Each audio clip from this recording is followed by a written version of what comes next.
Alright friends, सो आज जो video लेके आया हूँ वो थोड़ा सा डिफरेंट है।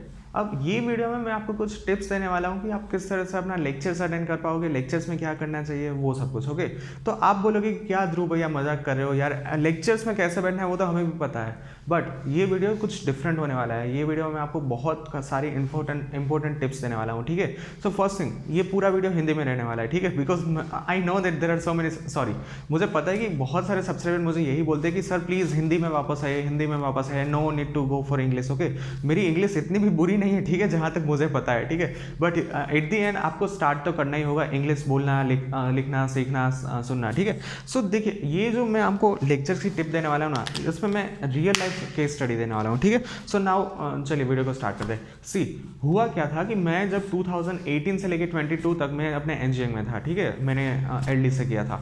तो उस टाइम पे मैंने क्लास के अंदर बहुत सारे कुछ पॉइंट्स नोट किए, ठीक है। पहला पॉइंट उसमें से ये है कि अगर कोई स्टूडेंट्स बहुत ज़्यादा क्वेश्चंस पूछता है तो उसका मतलब ये नहीं कि वो ऑलवेज स्मार्ट है, वो ऑलवेज फर्स्ट आएगा।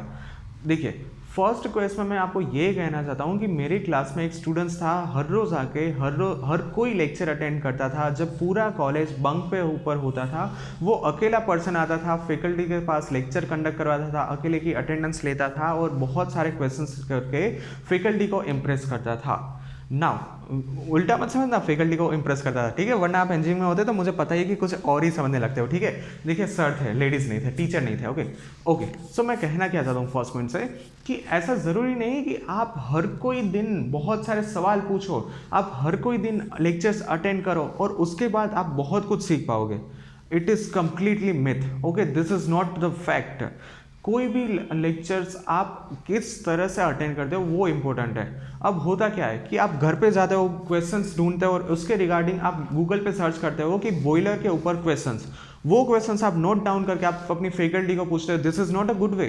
आपने किया क्या, आपने तो गूगल से पूछा कि मुझे कुछ क्वेश्चंस बताओ कि जो मैं आपकी फैकल्टी को पूछ सकूं। So it is not a good habit that ask so much bad questions. अगर आपको डाउट्स है आप इजीली पूछिए, ठीक है। अब मैं मेरे पहले पॉइंट से ये कहना चाहता हूँ कि आप देखिए, आप पहले बहुत सारे स्टूडेंट्स से इन्फ्लुएंस हो जाएंगे, ठीक है, कि वो इतना ज़्यादा कर रहा है, मैं कुछ नहीं कर रहा हूँ, उसके पास इतनी ज़्यादा स्किल सेट है, मेरे पास कुछ नहीं, ठीक है। ये इन्फ्लुएंस होगा, दूसरे काफ़ी सारे स्टूडेंट्स से होगा, but no worries about it. Okay, ये था मेरा फर्स्ट पॉइंट कि कोई भी स्टूडेंट्स मान लीजिए कि बहुत कुछ ऐसा लगता है कि ये बहुत कुछ एफर्ट कर रहा है, इसका मतलब ये नहीं कि वो सच में कर रहा होगा, ठीक है। तो don't influence with such kind of a people. Second thing, don't sit idle in your classroom. Now you are like कि ध्रुव भैया, पहले तो आपने बोला कि बहुत कुछ मत बोलो, दूसरा बोल रहे हैं कि क्लास में खाली मत बैठे रहो, तो करे क्या। देखिए, अब इसके ऊपर आता हूँ। देखिए, मैं कहना क्या चाहता हूँ। अब सेकेंड नंबर पॉइंट में ये है कि आप जब अपने कॉलेज का लेक्चर अटेंड करते हो तब होता क्या है कि there are first bencher, there are back benchers. First bencher होते हैं, वो बहुत सारे सवाल पूछते हैं, सब कुछ लिख लेते हैं, नोट्स बनाते हैं। बैक बेंचर्स आते हैं, बैठते हैं, कभी कभी खाना खाते हैं, सो जाते हैं, फ़ोन पे ऊपर वीडियोस देखते हैं, एक्सेट्रा एक्सेट्रा। ओके, सो आपको क्या करना है, मतलब आपको जनरली फोकस तो बोर्ड पे ही रहना चाहिए और उसके ऊपर आपको यहाँ पे एटलीस्ट 1 और 2 क्वेश्चन ऑफ फैकल्टी को कुछ भी करके पूछनी है, ठीक है। होगा क्या, आपका क्लास होगा 60 और 70 स्टूडेंट्स का, तो आपको आउट ऑफ द क्राउड निकलना है, ठीक है। क्राउड है 70 पीपल का, तो आपको इसके अंदर नहीं रहना है, आपको बाहर निकलना है। You have to stand out of the queue, you don't have to stand in the queue. Okay, मगर मतलब मैं कहना क्या चाहता हूँ, देखिए, अगर आपकी 70 की स्ट्रेंथ है क्लास की, तो फैकल्टी को हर कोई का नाम पता नहीं होगा। आपको कुछ ऐसा करना होगा कि फैकल्टी आपको जान सके, पहचान सके, आप एक दूसरे के साथ बात करो, ठीक है। Because at the end what will happen that, let me give you the real life example कि होता क्या है। अब मान लीजिए कि काफ़ी सारी कंपनीज में आपको प्रोजेक्ट असाइन होते हैं। सो प्रोजेक्ट के अंदर एक प्रोसेस होती है कि जहाँ पे आपका डॉक्यूमेंट वेरिफिकेशन होगा और उसके अंदर आपको 2 पर्सन के नाम देने हो, which is not your blood relatives, यानी कि आपके रिलेटिव्स के नाम नहीं देने, आपको किसी के नाम देने, तो आप यहाँ पे अपने फैकल्टी का नाम देते हो, ठीक है। तो कंपनी वाले फैकल्टी को फ़ोन करके पूछते हैं कि हमने ये पर्सन को असाइन किया है, तो आप उसके बारे में बताइए कि वो डेडिकेटेड है, हार्ड वर्किंग पर्सन है, क्या वो काम कर सकता है कि नहीं। सो एट द एंड थोड़ी सी आपको पहचान, कनेक्शन तो बनाना ही होगा। तो this is the most important thing. First point क्या था, don't influence with such kind of a people. Second point is don't sit idle in your class. Now the third point is bunk करे कि ना करे। देखिए, इसके ऊपर मैं बताता हूँ। एक यूनिटी डेफिनेटली ज़रूरी है, ठीक है। अब मैं एग्जांपल दूँ कि हमारे क्या होता था, 50 लोगों का ग्रुप है, डिसाइड किया कि बंक करना है, ठीक है। Out of this 50 people there are 5 to 6 people की वो बोलते हैं कि हाँ लेक्चर बंक करते हैं कल का। दूसरे दिन सबसे पहले आके ये 5-6 लोग क्लास में बैठते थे, ठीक है। अब पॉइंट यहाँ पे ये है कि लेक्चर बंक करे कि ना करे, मेरी एडवाइस रहेगी डोंट डू इट। बट पूरा क्लास कर रहा है तो फिर क्यों आपको इंप्रेशन आपकी बिगाड़नी है, क्योंकि आपको एट दी एंड ये 50 लोग ही आपके कॉम्पिटिटर रहने वाले हैं, आप सबके साथ एक बैलेंस रहना चाहिए, ठीक है।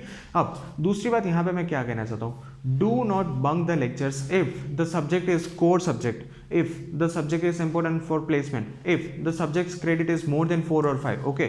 तो यहाँ पे मैंने क्या किया कि आप कॉलेज के लेक्चर्स बंक मत करना अगर वो सब्जेक्ट बहुत ज़्यादा इंपॉर्टेंट हो, ठीक है।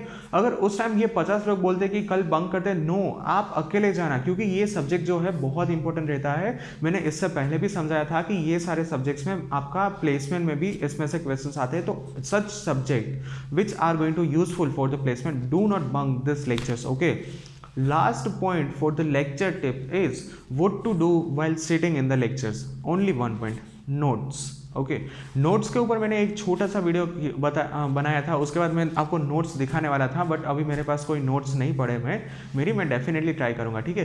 अब फोर्थ पॉइंट इज कि आपको लेक्चर्स में बैठे बैठे नोट्स बनानी है, क्योंकि नोट्स बहुत ज़्यादा इंपॉर्टेंट रहते हैं। नोट्स से होता क्या है कि जब भी आप अपनी फाइनल सेम, मिड सेम, कोई भी एग्जाम के लिए बैठोगे, प्लेसमेंट के लिए बैठोगे, और even after completing of your 4 year of engineering, आप जब दूसरी कंपनी के प्लेसमेंट के लिए बैठोगे, उस टाइम पे आपको फिर से स्क्रैच जीरो से पढ़ना होगा। अगर आपने बेसिक की नोट्स बनाई है तो ये नोट्स आप इसका डॉक्यूमेंट बना के आप गूगल ड्राइव पे सेव कर सकते हो, और वो आप कभी भी एक्सेस कर सकते हो 5 साल बाद, 10 साल बाद, ठीक है। अब नोट्स के अंदर आपने सारे के सारे बेसिक पॉइंट्स लिखे हैं, all the things you required for the exams, okay. तो ये नोट्स आपकी बहुत काम में आएगी, तो जब भी आप लेक्चर्स में बैठते हो आपको नोट्स बनानी है, ठीक है। अदरवाइज मेरे कुछ बैचमेट क्या करते थे कि वो हाईलाइटर लेके आते थे और वो अपनी बुक के अंदर हाईलाइट करते थे, but generally I did not recommend that way, because note is more important, ठीक है। क्योंकि नोट्स के अंदर आप खुद लिखते हो तो यहाँ पे आपकी इंग्लिश इंप्रूव होती है, आप बहुत सारे स्पेलिंग मिस्टेक करोगे। मैं अभी इस लेवल पे हूँ, मैं ऑफिस में काम करता हूँ, फिर भी मेरी इंग्लिश में मिस्टेक होती है। जब भी मैं कोई कंप्यूटर पे ईमेल लिखता हूँ तो मैं राइट क्लिक करता हूँ और वो स्पेलिंग ठीक करता हूँ, ठीक है। तो इसीलिए ये कुछ छोटी छोटी, we are from Gujarati medium, ठीक है, तो ये सारी प्रॉब्लम्स रहेगी, कुछ लंबे टाइम के लिए रहेगी, but you have to start improving. तो अगर आप हाईलाइटर से हाईलाइट करोगे तो फिर यहाँ पे आपकी कहाँ इंग्लिश इंप्रूव होगी, स्पेलिंग कहाँ इंप्रूव होगा। अगर आप लिखते हो तो यहाँ पे आपकी स्पेलिंग इंप्रूव होगी। This is the best thing, okay. So या that's it for today's video. Thank you very much guys for watching this video. If you have any doubts then feel free to ask me in the comment section. Thank you. Bye bye.